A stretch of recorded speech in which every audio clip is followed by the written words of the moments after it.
Dr. Umar scamming is going to jail. No money right now. Dr. Umar has access to no money right now because my personal account contains all of my money. I only send it to Apple Pay and PayPal as necessary. Where is your bank account? Chase Bank, Regions, Capital One. Where's the bank account?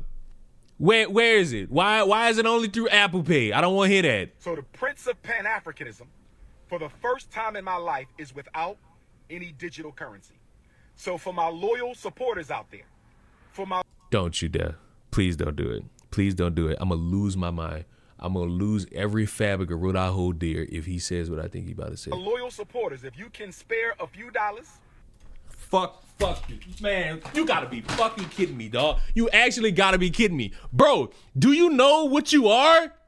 Do you know what you've done? Do you know what you've spent your time doing for years? Telling people that they got a school on the way, telling people that you want to be the uplifting source for the black youth, telling people that you have a school that's supposed to be about all around black history, African history, Pan-African history. But what is this? What is this? And for somebody who will sit here and wonder to me, oh, Leon, why are you being so antagonistic? It's because this dude for years has been talking about all this money this, the white dollar this, the black dollar that, talking about how more money got to go to communities, talking about how more people need to be having that financial stability and not be underfunded. He's been preaching this. He's been saying he wants to be the leader of the forefront. He wants to be the one to inspire that change. We've been on his ass about a school for years.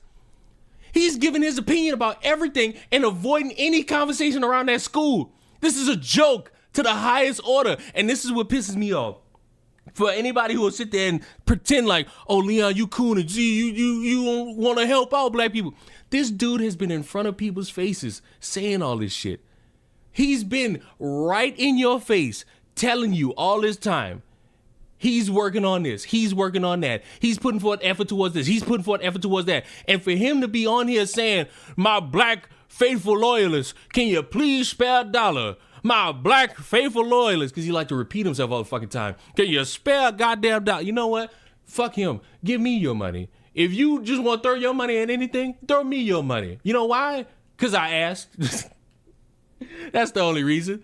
I ain't got no other popping circumstance towards this. I just asked. Very nicely, very casually. Even if you don't, I appreciate the like on the video. Account is frozen or canceled so I can get my money back and open up a new account. Please hit my Apple Pay or hit my PayPal. How the hell are they supposed to hit your Apple Pay?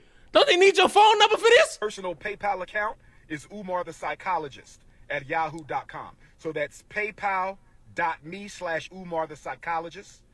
PayPal.me/Umar the Psychologist. PayPal.me. I told y'all he repeat himself. /UMARTHEPSYCHOLOGIST. PayPal.me/Umar the Psychologist. Or hit my Apple Pay using my cell number 21598. I don't want to know your phone number. I don't want to know your phone number. For $1 in my life. I have never asked the people for $1 in my life. I'm sorry. Did he not ask people to help him out with their school? Didn't he do an interview where he said, hey, I'm trying to make this work with black construction workers, but it seems like I got to go towards the white construction workers? He has done this before. Have you guys seen this Dr. Umar video? It's been going viral, and he's talking about how it's sad because he had to hire white workers to build his pro-black school. And I don't see that many people talking about this, so here's a video real quick. And you know the saddest part, bro? After waiting 4 years on black people, I decided to start hiring whites. And guess what? They did in 1 year what the black people couldn't do in 5. White people overcharged us too, but they finished the work. But let me give you this, though. And I can say this now because I'm over it. FDMG to almost every black contractor we ran into was nothing but a hustle and a way to get a quick bag. When I look back, they simply used us to get money. They didn't care about me. They didn't care about their school. They didn't care about our kids. We were just a quick hustle. Before we got to school, people was all over the internet saying, as soon as he gets to school, we're going to do the work for free. Y'all probably heard that. Once he get to school, I'm gonna do the plumbing for free. Once he get to school, nobody did anything for free. That was all act. And I'm looking at the top comments, and I could definitely tell some white people, and they say it's almost like you should hire people based off their abilities, not race. Dr. Umar just learned what hiring based on qualifications versus DEI. And I could definitely tell these are some burner accounts because they always like saying DEI. That's like their favorite word, DEI. About the DEI, those people, they're just like professional complainers. I always say it because they only complain about good jobs that black people have. They all say that is DEI, but they won't say it about any other job. And they never complain about on every single application they ask what your race is. These people never complain about taking that away. And I'm not gonna lie, I definitely fell for the same trap Dr. Umar fell for. I tried to invest in some small business because the person was black and they ran off with my money. It was only $200. It wasn't as big, but from that moment on, I actually matured in business. I got an analogy for it. Basically, if you're a black boxer, right? You wouldn't go easy on your opponent if they're black. You would definitely still have your guard up. You'll protect yourself at all times. And it's the same with business. Businesses, they have contracts for a reason. These practices have been going on for hundreds and hundreds of years. If I rely on the goodwill of someone because they're black like me, they can easily finesse you.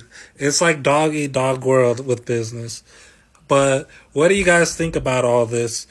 I personally have the same situation as Dr. Umar, and it's definitely sad, but it's a learning experience. And I am a big fan of Dr. Umar. I don't think he's a scammer. I think he's trying his best, but we'll see. Let me know what you guys think about this. Comment below. But I guess the difference is the money was supposed to go to the school. Now it creates that conversation where people who already don't like Dr. Umar will sit there and wonder, well, what were you doing with the money for that school? What were you doing with that money to better the black youth? What were you doing with that? Now, am I going to sit here and 100% call this man a scammer? No, because there's a part of me that could believe that this dude actually did some things financially for the youth, for black people. So I'm not going to discredit him completely like I would do with the Black Lives Matter organization. But for him to sit there and lie like that, to say he's never asked for a dime, he's never asked for money. If you wanted to clean your statements up, you say it by, I've never asked for personal money. I've always asked for money to go towards the school or what I'm working on or a foundation, never personally. But to say it like that, knowing that people know of you like this, is goddamn embarrassing. I ask you to donate to the FDMG Academy for Boys. I don't have any sons. I have 2 daughters. So all right, I stand corrected. He clarified, so I can stand corrected. That they deserve. But right now, I don't have any money because my account was frozen by my bank because someone has been trying to hack into my account, hack into FDMG Academy account. So the FDMG Academy account is frozen. My personal account is also frozen. That means we're going to lapse on our utility bills. We're going to lapse on our internet bill.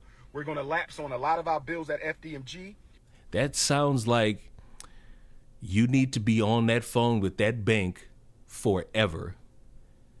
That sounds like you need to find out who is trying to get into your account, and you need to lock every card you got and be calling that bank saying, hey, somebody's trying to get into my thing. It's not me. I want to change my password. I want to talk to somebody so I can make sure that it's extra lock and key secure.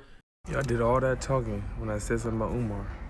Umar comes out with a video and does this. Account contains all of my money. I only send it to Apple Pay and PayPal as necessary. So the Prince of Pan-Africanism, for the first time in my life, is without any digital currency. So for my loyal supporters out there, if you can spare a few dollars so I can take care of Queen Mother Ifatunde and myself until my bank account is frozen or canceled so I can get my money back and open up a new account, please hit my Apple Pay or hit my PayPal. My personal PayPal account is Umar. You mean to tell me that after all this time and everything you've been doing, your account mysteriously gets frozen or whatever, or suspended or whatever you want to say because some suspicious activity, right? And then all that money that's been donated to the school, somehow that account also is suspiciously attacked and stuff like that, right? So the school now is not going to have any money. The school that hasn't been built yet, right? That they have certain stuff built, but nobody can still go to the school yet. That is not the go-to to, all right, everybody start PayPaling me. When we go through things like this, when people of prominence or like celebrity status, whether it be like mega celebrity or social status, start doing things like this and they lose that forefront to think to themselves, all right, what can I do to circumvent the current issue I'm going through right now?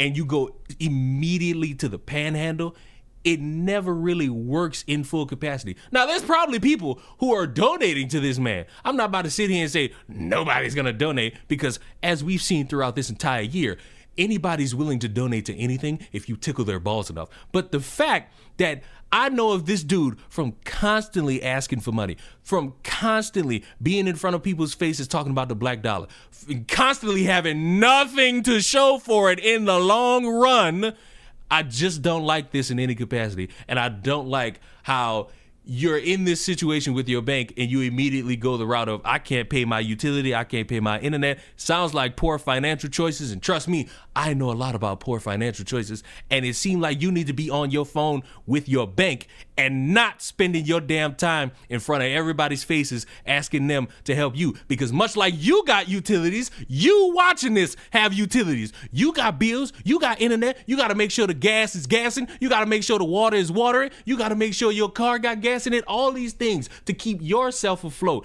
And seeing this will either aggravate you or maybe you need some good karma. And for me, it's aggravating the fuck out of me, because in a time where everybody gotta save their money, people are trying tooth and nail to get it out of people in any way, shape, or form. And I don't like it specifically from him. Knowing him for who he is and how he's operated this whole time is fucking embarrassing to see. And it will create that conversation of not being able to trust people who say they're doing good things, but they really have nothing to show for it. Because again, there's a part of me that wants to believe Umar is somebody that's trying, but maybe everything's holding him back, time crunches and all of that. But there's another part of me that's just like, you spent all this fucking time talking and doing podcasts talking about snow bunnies never, black queens forever. When the fuck is the production towards catering to the advancement of that black youth? And until I see something, I'm not giving you a goddamn dime.